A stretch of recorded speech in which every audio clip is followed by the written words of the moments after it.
Okay. Yeah, I'll be back. Oh my god. Are you recording? Yeah. Absolutely.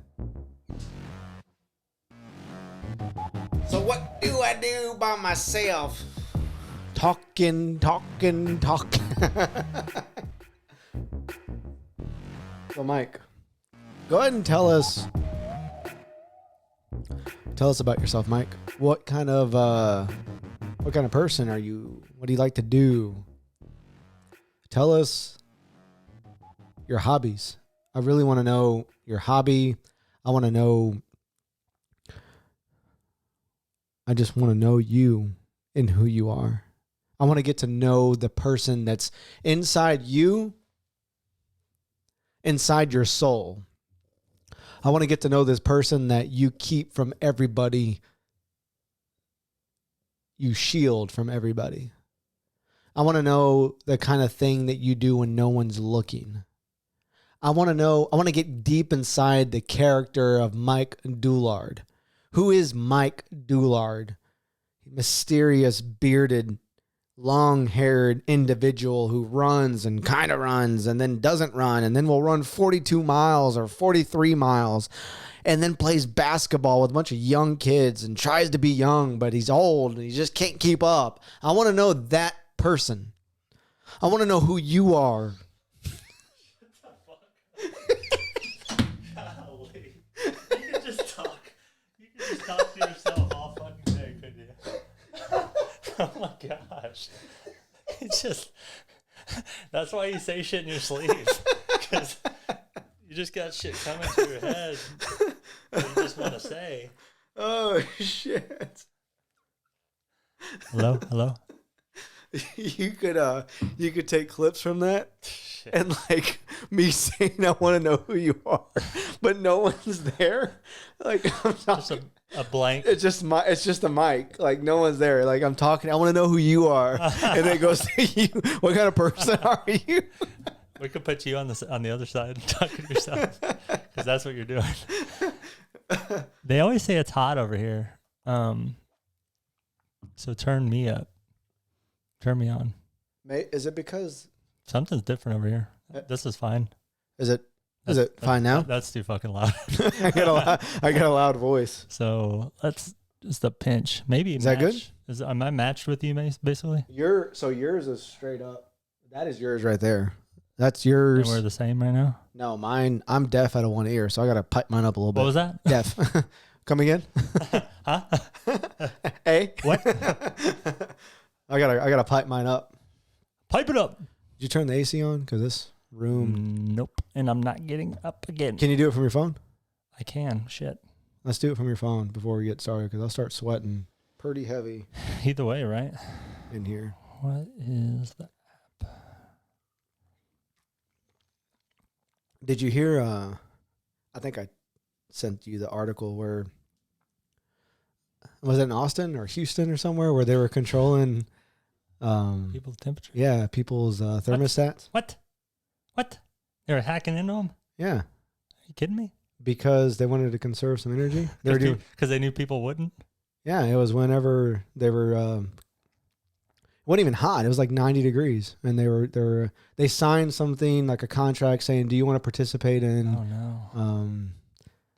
Energy conservation program, and everyone's just like, oh, when you get a bunch of things to sign, you're just like, sure. And the tech is like, oh, these are just the closing documents. They just signed that one thing. And then Did they give like the password and shit? Like how'd they get in? no, it's the people that installed thermostats and home security systems. And Oh, well, whenever you get like a Nest, it asks you if you want to be involved in the data. I wonder if that's giving permission to somebody to adjust your temperature, because it does it says it's an algorithm, and it says it's got to adjust your temperature when you're out, and then it like knows your location. So when you leave the house, it'll adjust it to like the most efficient temperature within your region based on other thermostats. But could it just be someone like conserving energy on the grid? yeah. And just putting it whatever.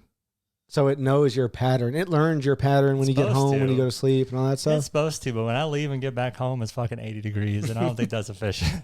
I mean, I'm not using it anyways, but it takes a long time to get back up in temperature, and I'm sure that's not good on the old AC. That's sketchy shit. Yeah. You are you gonna get into the generator? I don't know. I'm trying to talk you into a generator. Why are we talking about generators? Well, because we're gonna have rolling blackouts. Because we live in Texas. Yeah. Why'd you touch my cup? I don't know.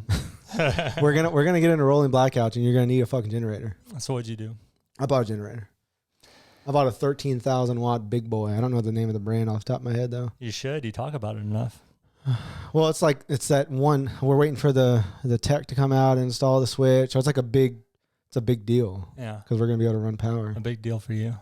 It's a big deal for a lot of Texans. A lot of Texans are doing it. How much gasoline do you have to use to keep this? I'm using propane. So that's the hot ticket. Well, how big is the tank? No. Well, we're not going to be using gas. Gas is so it's a dual fuel propane or generator. Mm-hmm. You run it off propane, or you can run it off gasoline. So the deal with gasoline is you're going to have to rush and have a bunch of who has like 15 gas tanks, right? Mm-hmm. So when a hurricane hits, you got to go rush and get gas, and then there's a gas shortage. Everyone's getting gas, so you can't get it. So propane is the hot ticket because you can get like a 200 or 200 pound or 200 gallon tank, and then use that to supply it. When are you getting the tank? I got the tank. I got a couple of tanks, but I don't have the big one. I got a couple. How big is it physically? Like, it's like taller than I am. So pretty little. It's not very long. No, it's a long, like one of those, one of those cylinders. Do they have to come out and fill it up, I imagine? No, you can pick one up. There's a place in Angleton that sells propane, and you can go pick up 100 or 200. I think you can get a 300. So what do you load this up on the truck and go fill it up at a place? No, you buy it. You buy it already full. I know, but when it goes out, yeah, you just buy another one? No. You got to take it back and get it refueled. Okay, so you load it up on the truck, bring it over there. Yeah. And it's not a hassle to put it on the bed of your truck? It's not heavy? No, it's heavy. But sounds like a good plan. Yeah, it's better than spilling gas. And you don't think crap. Everybody's going to think the same thing and want to do propane, and that's going to be the thing that's going to be hard to get? No, I think it's like in the back of the mind where you're like, oh, I need to get the generator. I want to get everyone has gas, right? Not, the dual fuel is like catching on. Mm-hmm. But it's one of those things like I need to go do it. And one of those things that you never actually go do because who's really going to take action? We lost power. Like it's like a once in a lifetime deal, but yeah. I think it's going to happen this summer. So I'm trying to get you on the, I think you're right. But just like, health has picked up during the pandemic, like we're seeing more of these instances because we always have hurricanes, and then like the people that have the generators, they're well off, and it's always in the heat, in the heat parts of the year. So people are sweating, and then they're like, man, I need to get a generator because I want that AC running. But now that we're having this weird stuff where we're having freezes and blackouts because of the energy company, I think people are going to be buying generators just like you. Yeah, so the generator prices have already spiked. So for hurricane season, oh no, yeah, I was talking to Vince, and he bought one at Costco. They sell pretty good stuff at Costco and those big box stores. And he said the one that he bought was like $600-$700, and then went back like 3 weeks later, and it was up $150. Up $150? Yeah. Golly. So it's that time of the year, right? I'll do it. It's generator season. Yeah. We all know that, right? Have you lived through a hurricane down here? Oh yeah. We went through what was the big one? Harvey, but it didn't impact us. Have you been through one that's impacted you? I think Ike impacted you? I think Ike. Ike, we didn't have power for like 7 days, and it was like 90 plus degrees, and we were just sitting in the room with the windows open with no airflow. Oh, God. Dying.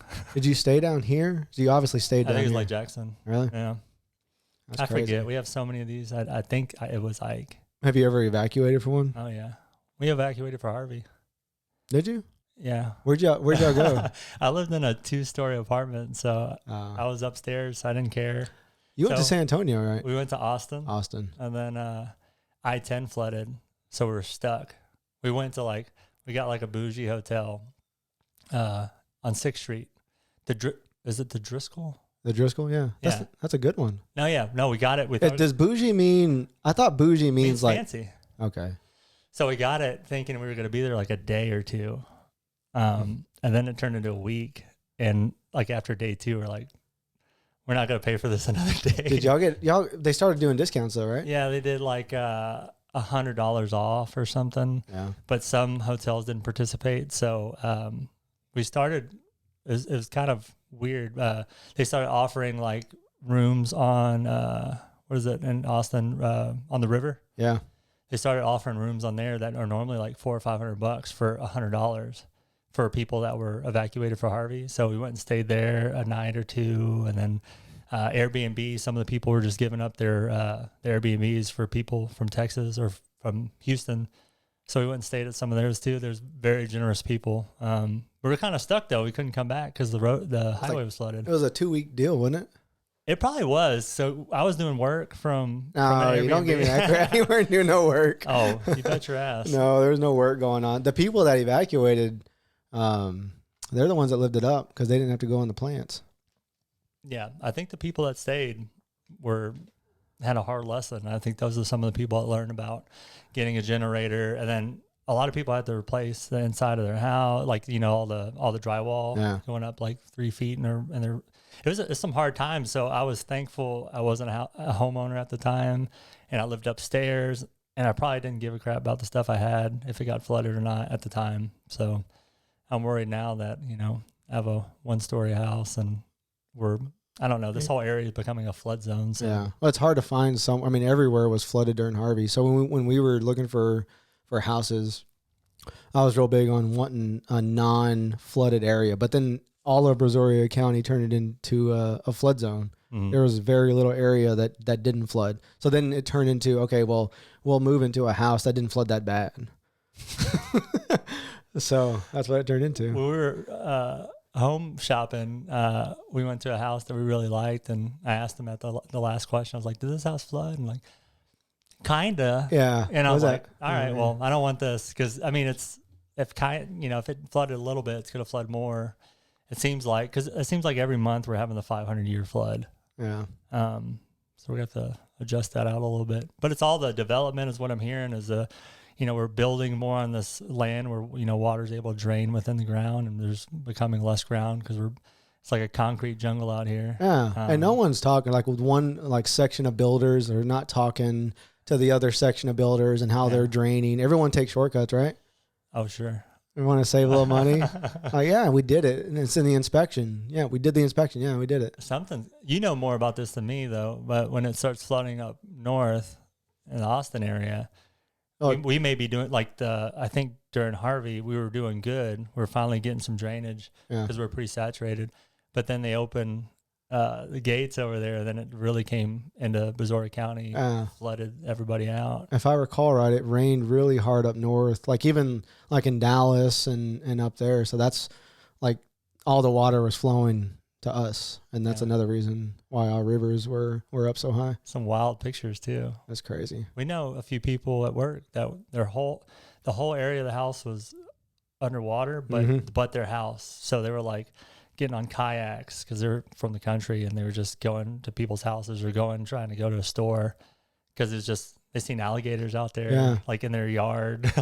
Remember how many people boats were being purchased left and right? Mm-hmm. Everyone was buying a boat then. The cool thing was everybody was using their boats. A lot of people were using their boats to rescue people at their house. So that was a big coming together thing. But it's almost like Jumanji, dude. You go out there, you had freaking alligators out there while you're on your boat in your yard, in your neighborhood. There was people taking pictures they were grilling, while the water was to their knees, and they were just grilling and drinking beer, having a good time. Yeah. But their house was flooded. That's crazy shit. The bad thing is the sewage too would come back up, so that one is prone to illness if if you're in that water. Yeah, with feces. Isn't it crazy that it takes a natural disaster or something crazy like that to happen for people to come together?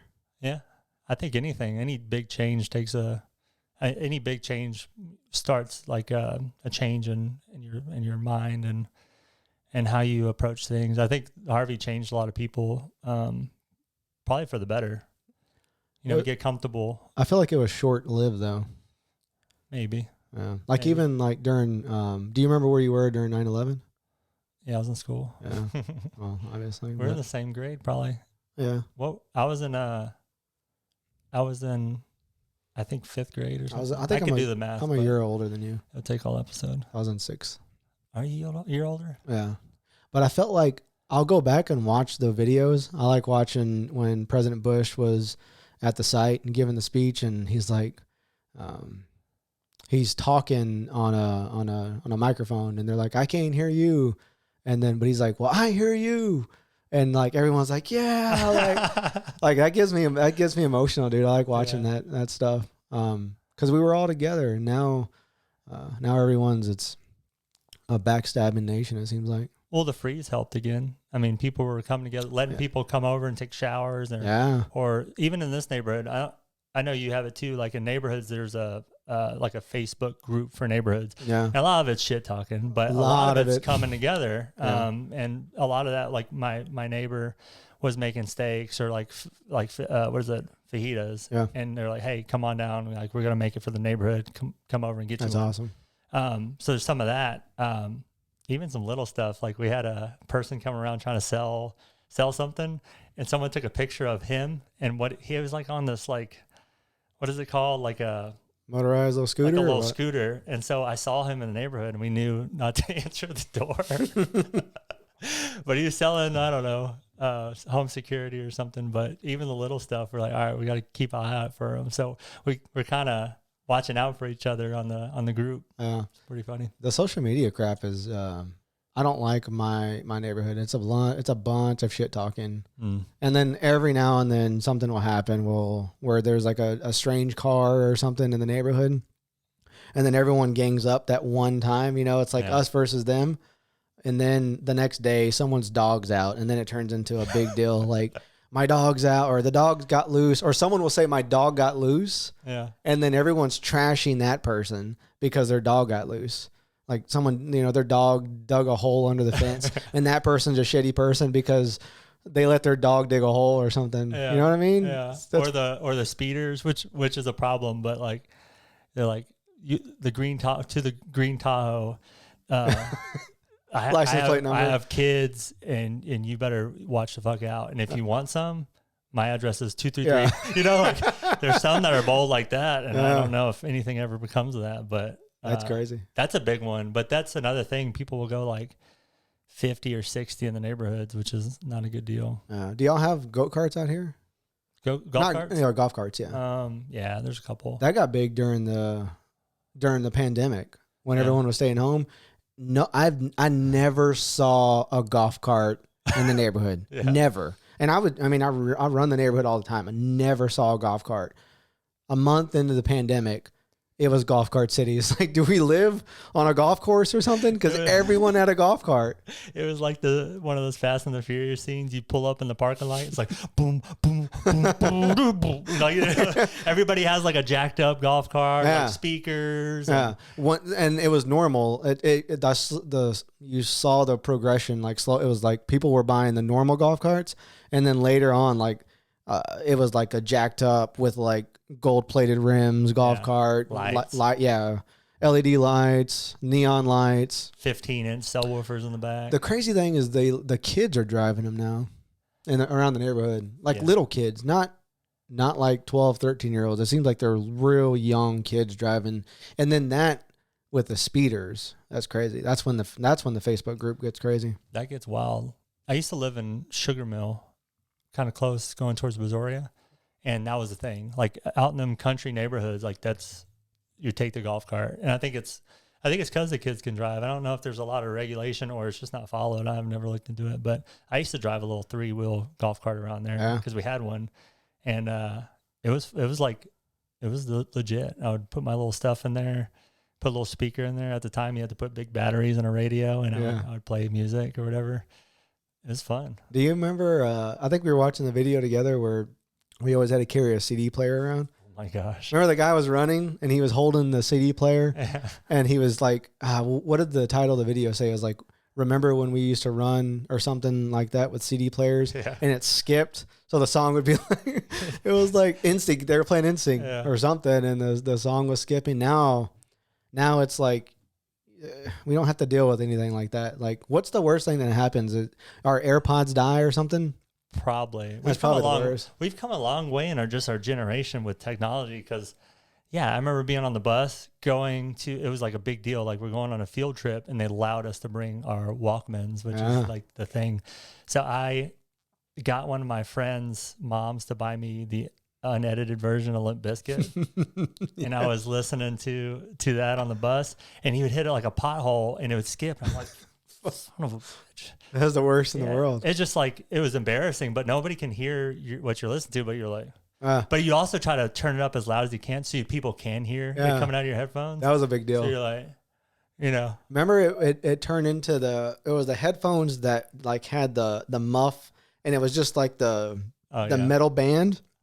Then it got fancy to where it was like over your ears, behind your head ones. Those if you had if you had those fuckers, you were the cool kid in school, man. Those are the cool ones. And then they matched. Yeah, so I had a red CD player, and I was so cool when I got the red headphones. You matched it. Yeah, we were trying to think of the anti-skip wording. It was like anti-shock, or I want to say it was like wombat. I don't know. I don't remember that.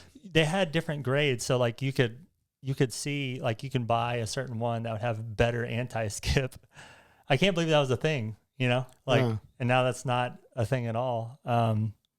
The other thing too is when my older brother started driving, not every car, he had a Mazda RX-7, which is like a pretty legit. It was like with the lights that came up. That's the Fast and the Furious car. Is it?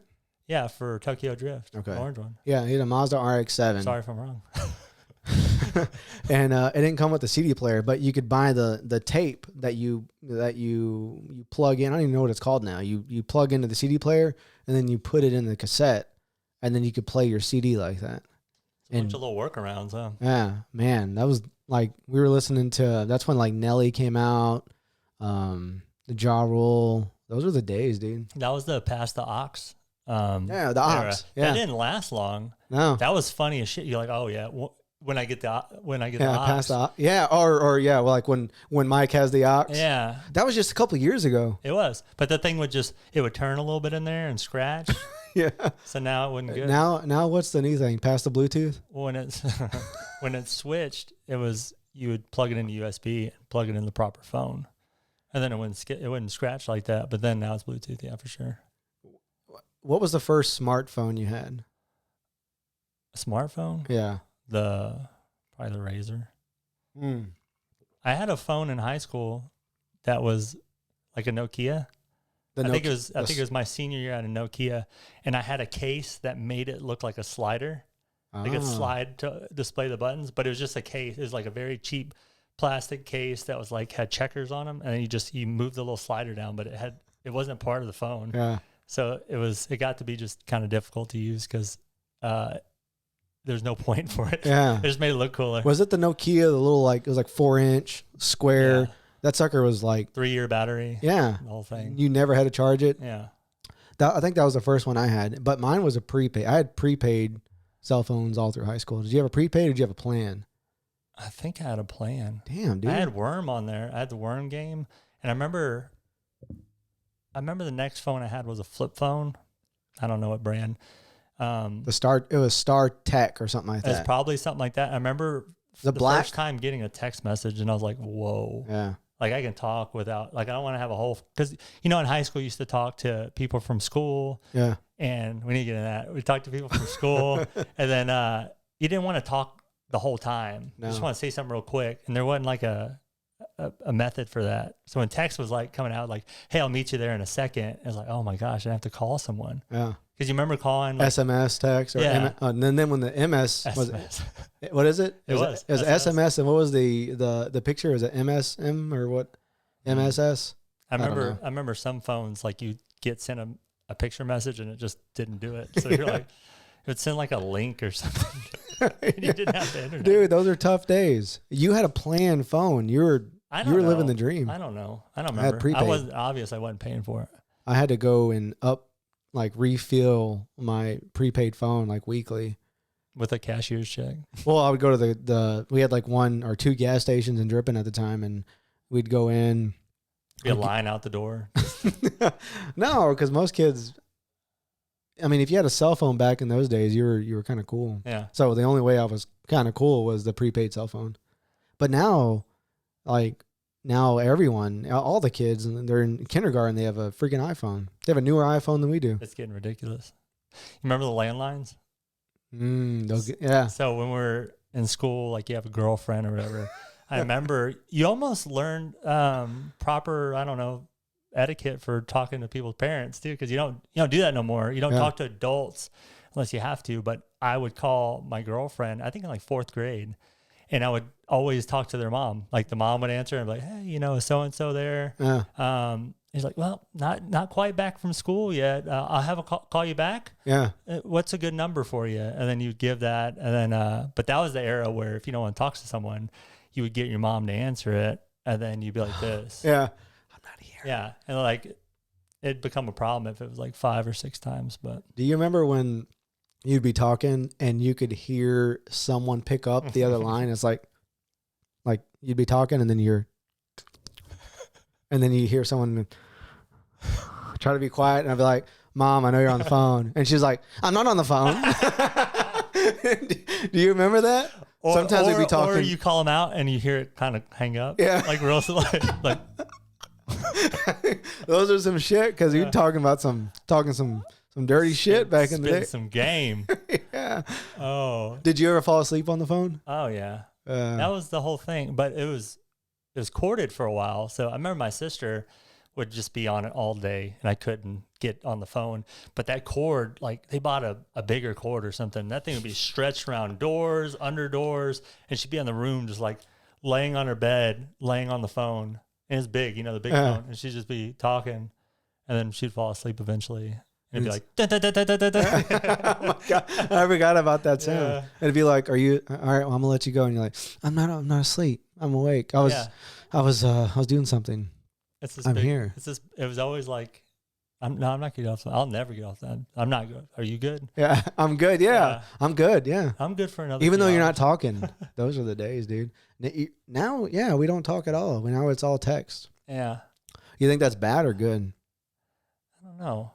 We learn patience though. Like I said, if that person wasn't there or we weren't there, you just wait. Yeah. There's no or you'd have to go to their house, but you just wait for the call. You would leave a voicemail. Like people don't even do it because then just text them or do another method of, because some people are only gonna respond to you on Snapchat or Facebook or Instagram. Some people don't even text anymore. So, but back in the day, you would leave a message or think about the patience of a pager just before that. Yeah. So I didn't really use the pager. I didn't either, but my dad and my sister had them, and they became more popular. They were like smaller for like my sister's generation, and you would get the number or whatever. Think about that patience. Like, hey, this is my number. Call me. Did you get when my you get the page? chance? Yeah.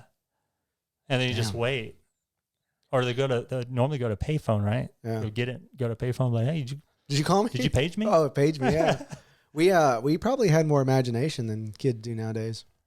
Yeah, you get imagination from patience, or from just waiting being bored. Bored's not a thing no more. No, we were bored. We were genuinely bored. And if I told my mom or my dad I'm bored, I'm gonna do something that's not fun. You know what I mean? Yeah. Now kids say they're bored all the time. Like, I'm bored. And I'm like, what? Why? You got like every game that you could possibly want. You got your phone. Yeah. How are you bored?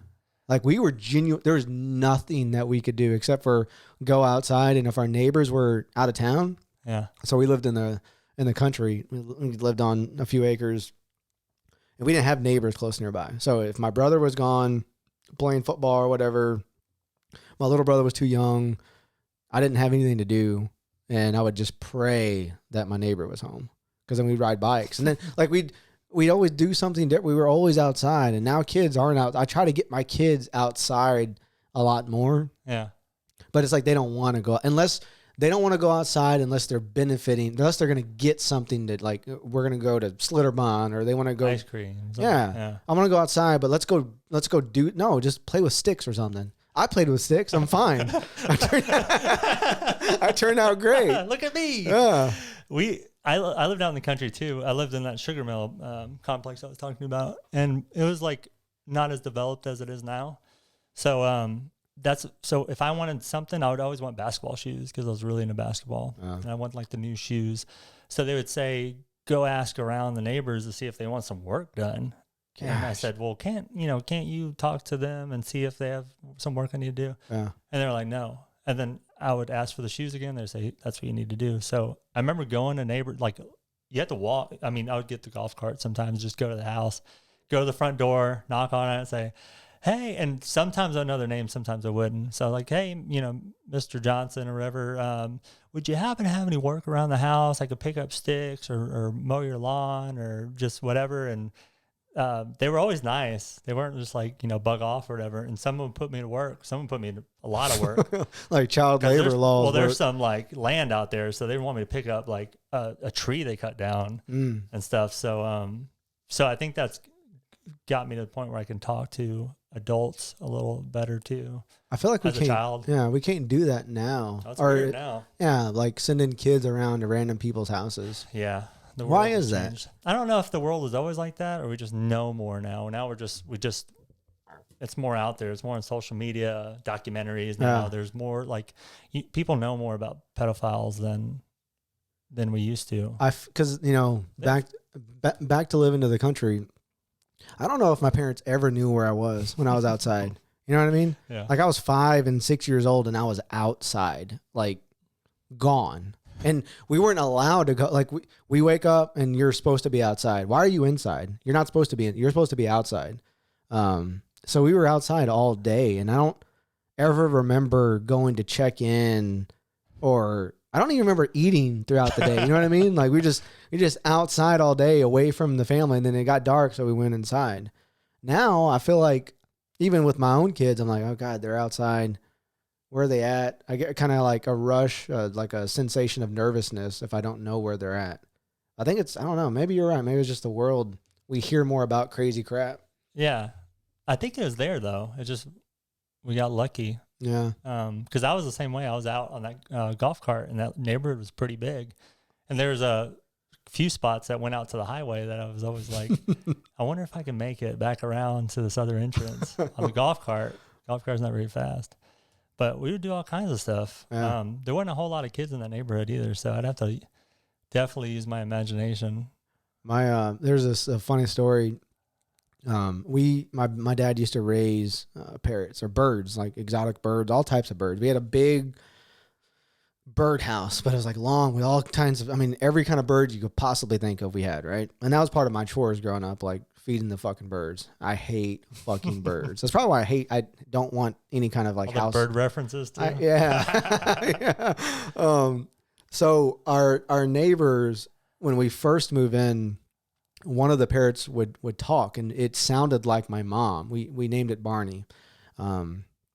So I think this was even before. This was when I was really young. So my parents told me the story. It sounded just like my mom. So my mom would be like, Joshua, Jonathan, blah, blah, blah. Like they would scream and the bird would sound just like my mom. So the birds would echo, their voices carried, right? So one time the bird was on like a high, like it was just screaming all day, right? So my neighbors that lived close at the time, they came down to introduce themselves. But I think they were just worried that my mom was constantly screaming at us, and they realized that it was the bird that was screaming. They were like, "Oh, we thought something was wrong, so we came to visit, but it was this fucking parrot." Oh wow, some good neighbors. I don't know. That's a funny story though. Did you ever go downstairs because you thought it was your mom and it was the birds? No, we lived. Y'all knew enough that it was the birds. Yeah, like the bird just heard my mom screaming at us enough that it would mimic. I think we still got so it didn't. The birds didn't do it on their own. No, they did. So like randomly throughout the day, they would sing "Old MacDonald Had a Farm." They do this like weird dance. So it'd be like it would go like this weird shit. It was crazy, dude. Birds every time they would always say, the birds that my friends had, they would say cool stuff, but when you try to get it to say it, it won't say it. And right when you don't think they're gonna do it, they do it. Yeah, they're not. It's not on your terms. They're gonna do it. I forget. There was I forget what the name. I think it's called an African gray, where it's kind of a white bird, and it looks like it has like a red mohawk or faux hawk, and then when it gets dancy, I don't know what it does, but it raises it up, so it looks kind of crazy. And then that one started talking too, and they all talk like my mom. They all sounded like my mom. It was crazy, dude. Those are good times. Birds are wild. They're a lot though. They're loud. Yeah. Every friend I had that had them, they were just, that was what's going on. Yeah. Watching TV or. So that's how we would make our way back to the house. If we ventured off too far, we would be looking or listening for the sound of the birds. What? To get back. Like if we got lost. What? Yeah. They were that loud? Oh yeah. Well, we had hundreds of birds. Hundreds? Hundreds of birds. Mention that. Yeah. No, I said it was like as long as your house. Golly. Like with stalls and. Did he sell these things or? I think he meant to sell them, but I don't know. I don't know if he did, but I know it was like our job. Like it was my brother's job to feed them, and then once my older brother, I got very much the middle child syndrome. But my older brother got old enough to where, he was out working or he was in high school doing extracurricular stuff. So then I had to feed him. Yeah. And dude, I hated it. I fed him for so long, it seems like. But it's probably just like 3 years or something. Wasn't very long. But I feel like it was like my entire childhood. So we had to feed hundreds of birds. Like we'd go in and they shit everywhere. So you got to like properly clean out, and every now and then my dad would go check if I was doing it right, and motherfucker, I better be doing it right, dude. And you weren't? sometimes I skip a day. Sometimes I'd take a little cheat, but yeah, that's for them to be so loud. That's your way to get back home. That's crazy. Yeah. No wonder your neighbors came over. Shit, if you hear it like 12 houses down. Yeah, they were loud. That's also learning, like. Did you have responsibility and shit? Did you have? Yeah, we had dogs and stuff like that. Dogs don't count dogs though. I don't have 100 birds to feed. Did your parents make you do stuff? Yeah, we clean and I had a stepsister at the time, so she would do some things and I would do some things, and we had to do it every day. But it was like taking the trash out or vacuuming. Okay, so that's the stuff that I try to get my kids to do. Normal stuff. Yeah, it's good. I think it's good to do that. And lay concrete. Lay concrete. Pour concrete. Yeah. No, not now. They don't. I feel like we were like harder individuals back then. The rebar hurts my hands. Oh, we actually did shit though. Yeah. Oh, am I overthinking it? I don't know. I feel like these kids are soft. I think every generation though probably says we're getting more into technology, and you can tell. I mean, we're trying to stay in it, but we're eventually going to be our parents. Where we're like, what? You think? What? You think so? We're trying. It's good that we work in an industry that is trying to keep up with technology, so we're in it just every day, anyways. But I don't think we know as much as some of the kids. It depends. The kids that are into it. Yeah. I mean, you can be in it as a user, or you can be in it as like wanting to learn the background of it. Yeah, because some of these kids are going to work for Google and they don't have a degree. It's just messing around at home because they're just on the computer all the time. And I think it's a good thing, but it's also, everybody knows it's not good for social, like building your social repertoire or whatever. It's like you're not building that. You can't really talk to people. Yeah. I mean, you can always build that skill, but you're not doing any favors by being on the computer and being away. And I think some of the kids, like kids will troll people, and like you won't really do that in person. Yeah. So, and then maybe they will, and they just don't know like the social etiquettes of like what you need to do. You know what I mean? So they'll get out there and start trying to troll people in person. I don't know what they deal with, but it's interesting. It is crazy to think about from our generation, like you said, from 10 years or 20 years ago, how much it's changed now to what my young twins are going to be doing in 10 years. Yeah. You know what I mean? Because going outside and doing the physical stuff may not be beneficial in our future. I feel like it has to be though. It builds really good things, but also learning technology is gonna be key. So, but we're getting in this weird space too, to where no one knows how to really do anything. Yeah. Even like even where we work at, it's like there's a couple people that are older that that have been there a while, that really know how to do stuff and get stuff done, that really understand the intricacies of stuff. Yeah. Not a lot of people understand that. Like, even like simple stuff, like, I don't know, like tie your shoes. No, but like, let's talk about repairing AC units or being a plumber. Yeah. You know what I mean? That's what they say. The lack of skilled labor, crafts and things like that. We have a lot of engineers, but we don't have a lot of people that actually do the work. So we're going to have a weird time coming up in the near future. We're talking about having a psychologist on about this whole social media thing, because social media for these kids are like their world. And if you get trolled or like someone starts talking trash, or even the bots, right? Like the bots that are designed to go and just kind of troll on people or gang up on people. It's like a whole nother world. Like we got ganged up on in school with like physical people, but they wouldn't go all out like they would on social media and just lay into you because they're protected. They're at home. Some people have private accounts where they can just trash talk you and there's no repercussions. But when you did something at school, you knew something was coming back. Like if I were to like fight back or something to a bully, I know that, the weeks to come, months, or even the rest of the school year, I'm going to have an enemy. So I don't know. It doesn't take much guts to be a keyboard warrior, I guess. And that's what I think they're seeing has causing a lot of the anxiety with kids, is just always being on social media. And then, like body image stuff is getting real crazy, like it's unachievable body image. What is the actual term that they like to throw around? Like body positivity? No, like you can't attain these body images that they're putting up.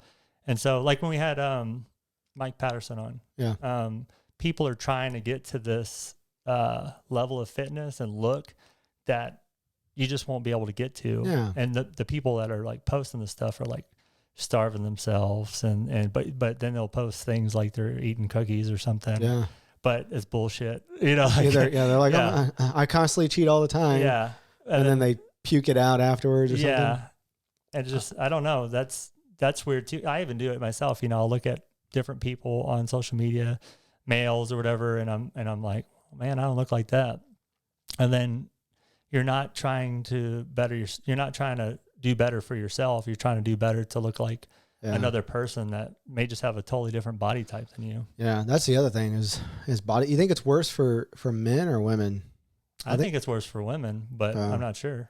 I think it's so harder too. to keep up in that world. I don't know. There's too many variances with women. I think with guys, it's just like being real bulky or lean or.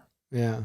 I think, again, like, bros, I think guys are more positive towards each other.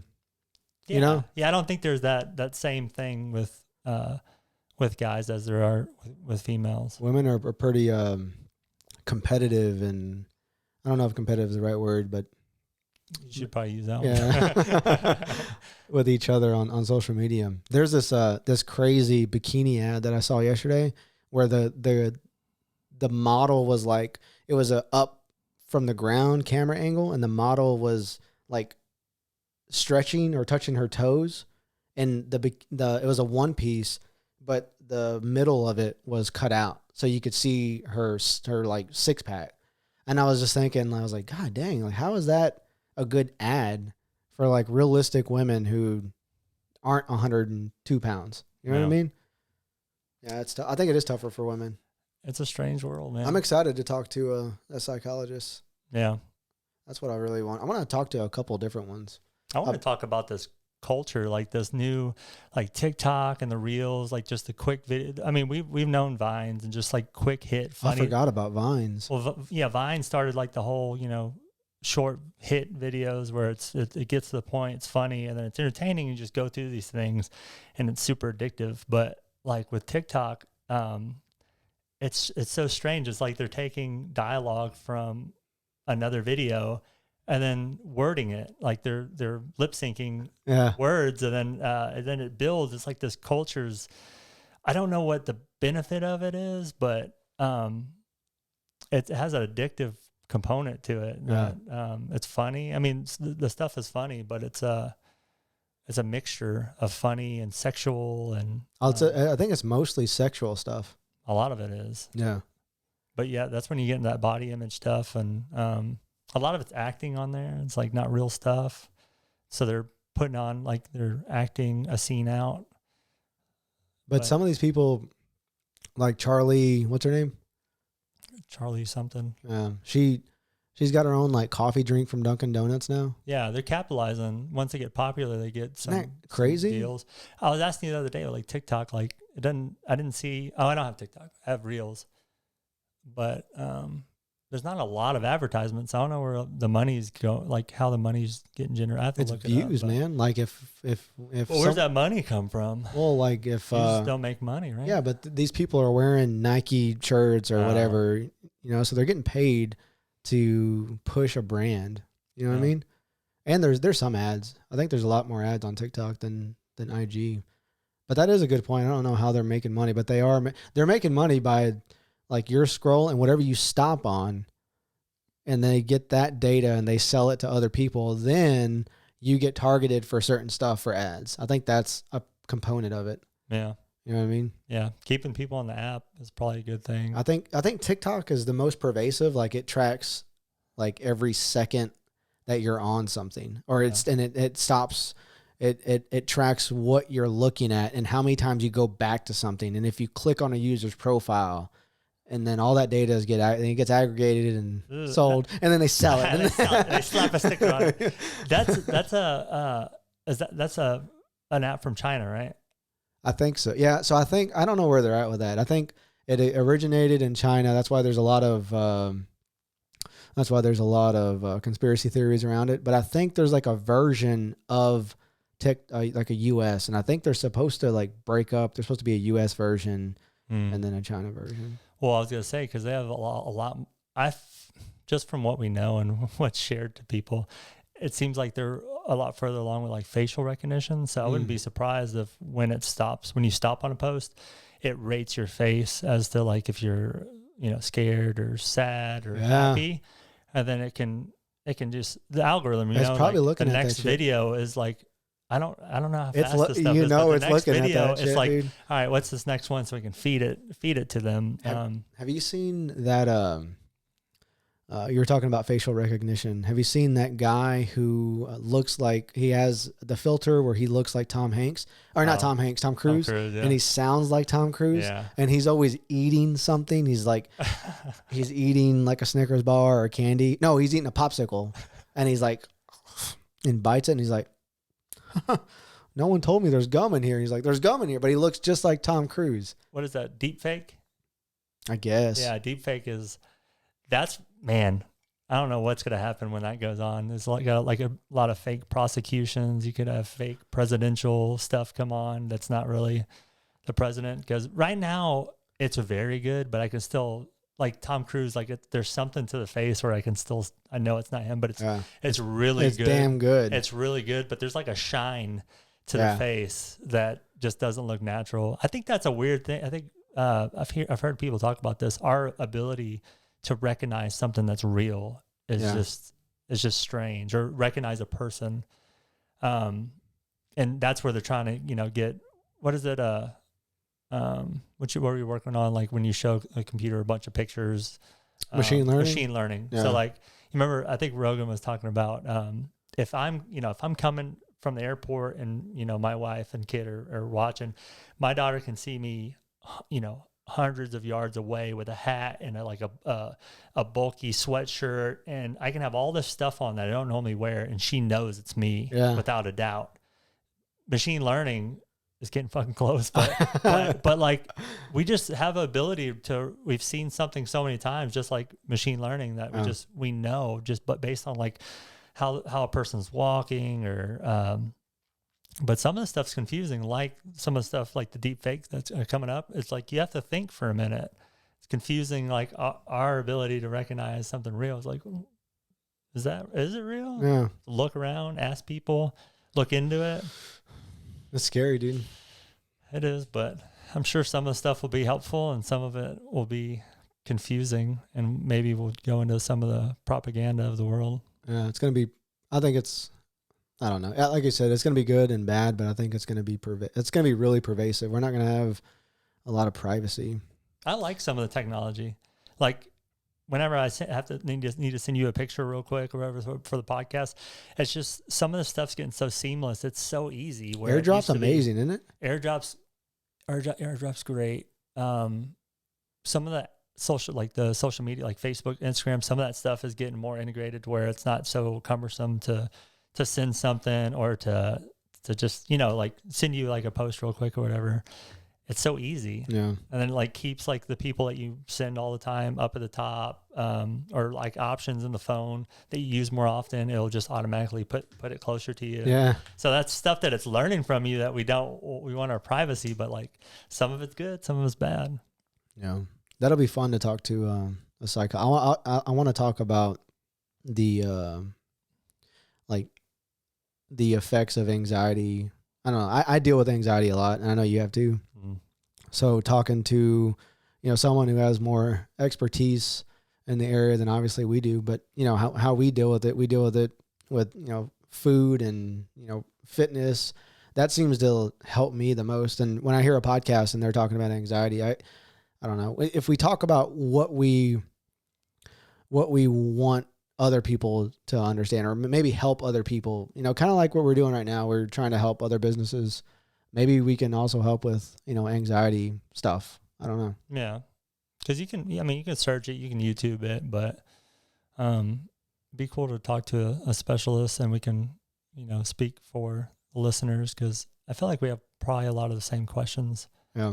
I definitely do. I mean, I feel like me and you have the same questions. Yeah. I think it's a common thing. It's like what we're talking about with social media and food and lack of exercise and things like that all contribute to anxiety. Yeah. The big thing is sleep too, right? Oh yeah. Sleep for What's sure. that book that you got me onto? Why We Sleep? Why We Sleep. Yeah. Don't like the reader, but yeah, I didn't realize, cause you always hear the people, the go-getters, I sleep 4 hours a day, and, there's only 24 hours a day. If you sleep 4, then you got 20 left, and then you got to eat and all that crap, So that gets in your head, and you think, well, I need to live off of 4 hours of sleep too. And some people can, but some people need more sleep. Like now that I'm probably halfway through the book. Yeah. So I've realized my sweet spot is between 7 or 8. Like I was thinking I was a 6er. I could do 6, but I realized with 6, I need to drink a lot more caffeine. And the caffeine like really fucks you up, because caffeine, they say caffeine is in your body only for a few hours. That's not true. Let's talk about that. So people think they're getting the hours they are, but what quality of sleep are you getting? How much of that are you tossing and turning in low cycles? Like, so in that book, it talks about if you drink 1 cup of coffee, that could just, they say that you won't even get into your REM sleep. Yeah. That's your like restorative sleep. It's like 1 cup. If you drink any coffee, the recommendation is to drink it before 2 p.m. If you're going to sleep at like 9 or something, 9 or 10. Yeah. Because, so like 6 ounces of coffee, the first 3 ounces will leave your body, or half of the caffeine. If it's 150 milligrams of coffee, 75 of it will leave your body in the first 4 or 5 hours, but up to 10 hours the other half is still in your body.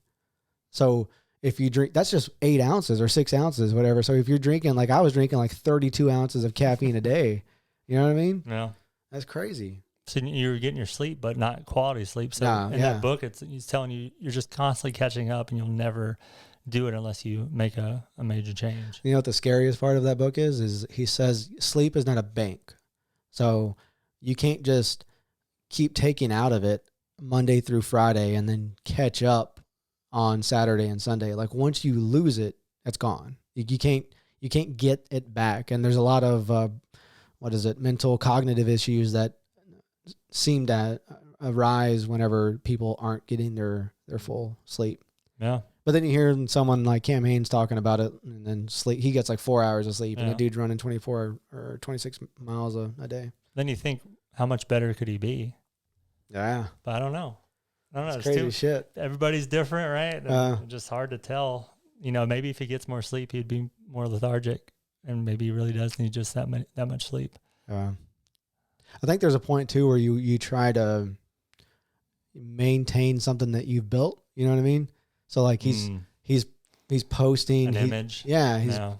I mean, I don't think he's that way. I don't know him, but I think other people, if they're posting constantly, and then they're building this brand or this image of who they want to be, and you can't lack. Like shit, he's falling off. He's not running. You know what I mean? I'm sure Goggins.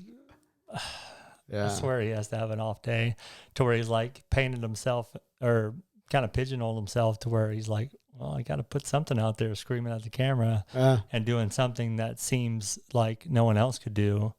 And you're just constantly trying to one up what you did last. Yeah. And Cam's kind of the same way. Is like, keep hammering.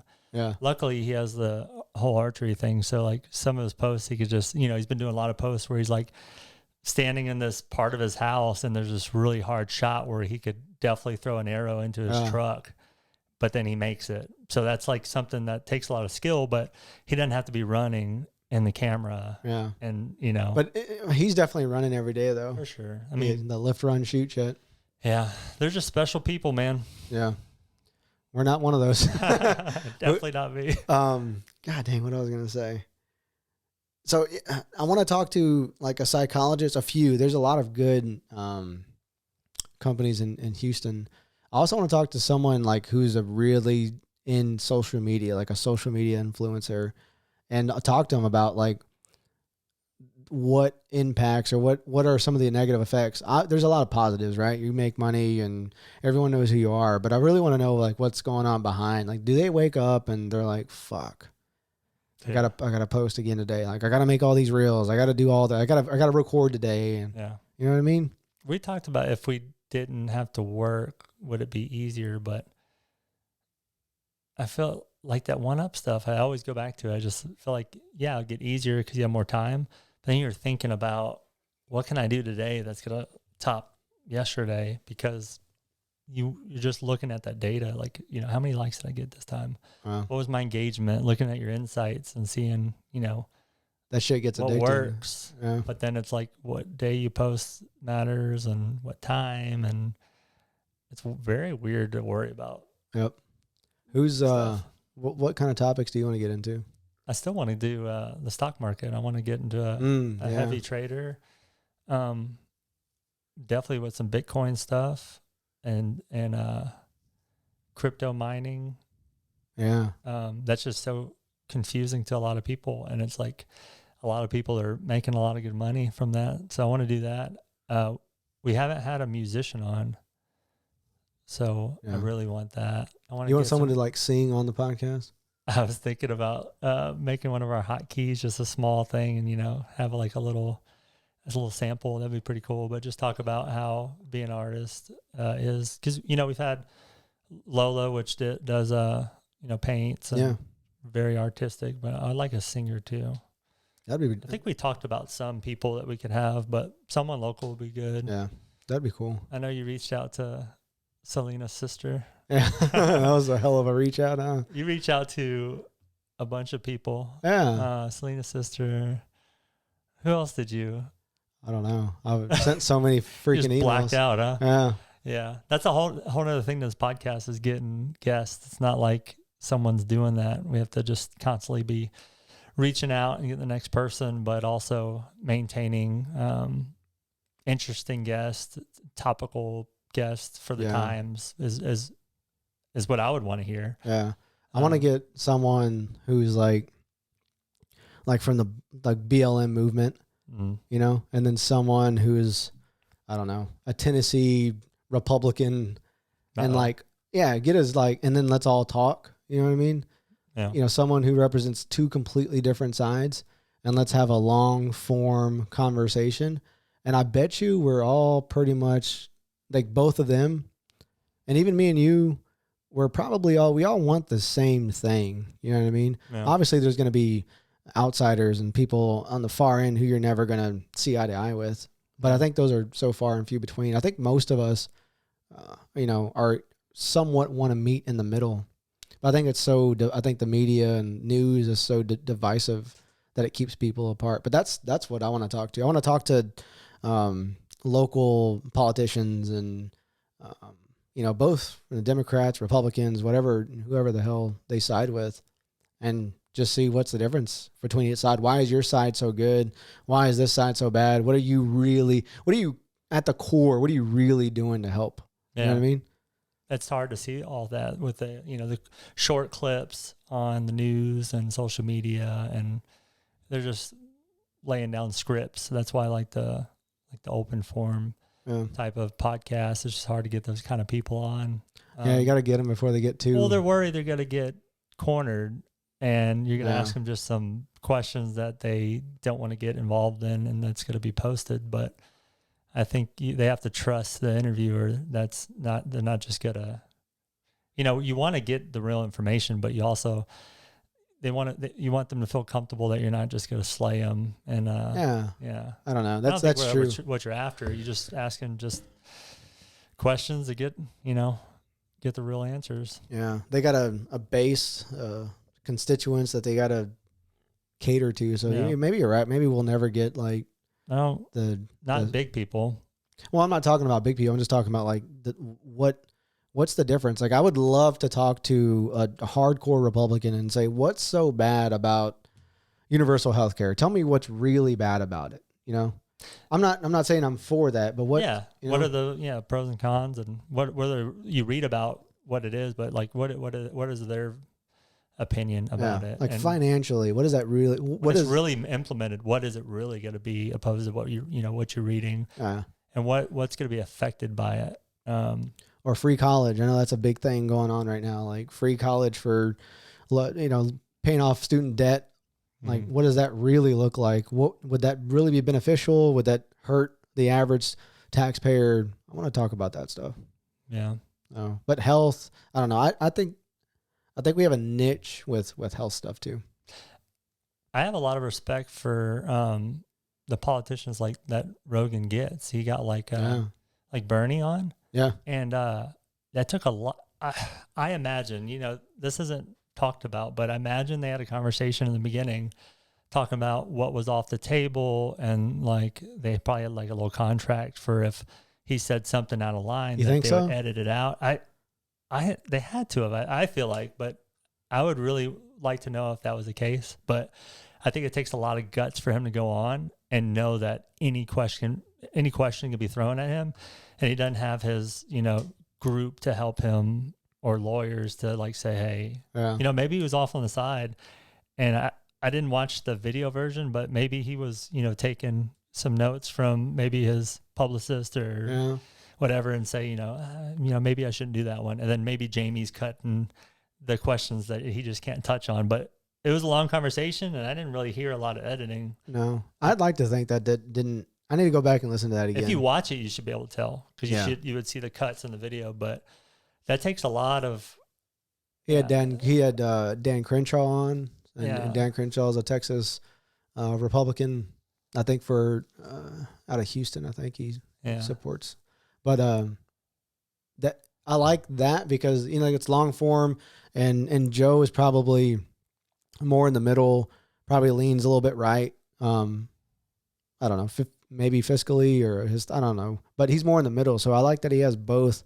He's not one-sided, and I think that's why I can relate to that, because I'm more in the middle myself.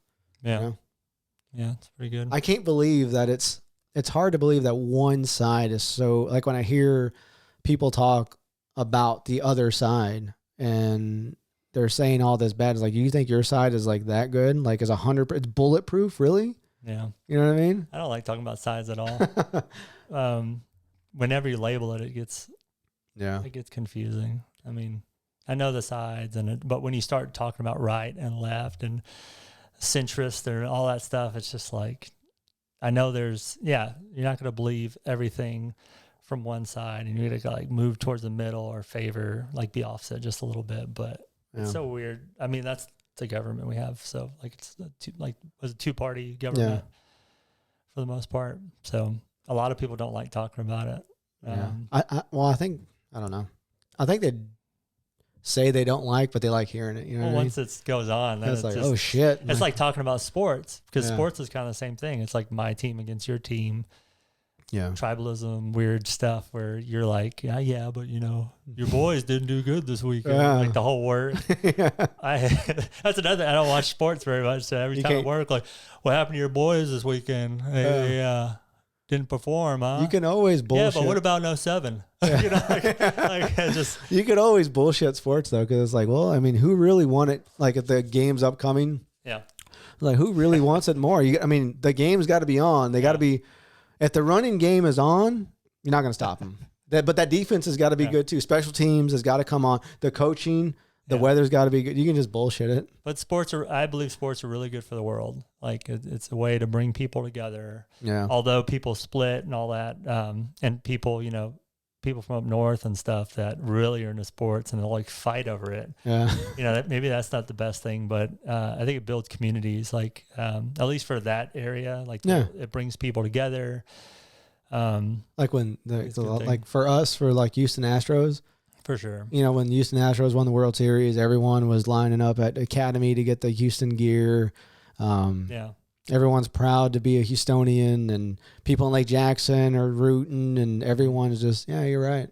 So there's that other thing where it's the tribalism thing where it's like, okay, that's good for Houston, but then Louisiana. Yeah. What about Austin? Where's Austin at? Yeah. Well, no, but like another team at another state, you get those people together, and then there's like a little conflict. But I think for the most part, people don't take it that serious, and it's a way to bring those people together and talk. You know, like in an airport or in a restaurant, they're like, "Oh, you like Louisiana, huh?" Or like whatever. Yeah, this is where I'm at. Just say a city. What is it? The Saints. They're like, "Oh, you like the Saints? Yeah, but what happened to that game back in August or whatever football plays?" And then it gets the conversation started. So it's good, depending on how serious you take it. But that's funny. Who So what? We're like 26, 26 episodes in, or what? 27, somewhere around there. Shit. It seems like 26. We've had some awesome people on. Yeah. So I'm excited about the future and keep doing it. Keep doing it. Can we please keep doing it? We're trying to like improve our technology and make our workflow a little more efficient. Yeah, trying to get everything off the fucking table. Yeah, this time we put the stands off the table. Probably won't work though. Which, I don't know, just little stuff to make it more, for the viewers, they can see it and it looks a little cleaner. No. And then for the listeners, we're trying to keep everybody on the mic real tight. That's the biggest thing, isn't it? That's the hardest part of the podcast, is getting the guests to stay on the mic. I think we tell them too much shit in the beginning, because we're like, all right, we're going to be on camera. These are your levels. You're right, you're left. I think the most important thing, we just need to say, swallow the microphone and just talk on it. Because then there's a lot of editing that has to go in the background, like to fix their levels. Yeah. People in the car, you know, having to turn things up. And then we're loud as shit when we come to talk. Yeah. It's a little funny, but yeah, we're getting it. All right. So tell everyone your social like, oh my gosh, I couldn't do that. I wouldn't even know. Why not? But yeah. All right, you ready to call it, dude? Yep. All right. Love you, buddy. Bye. Bye.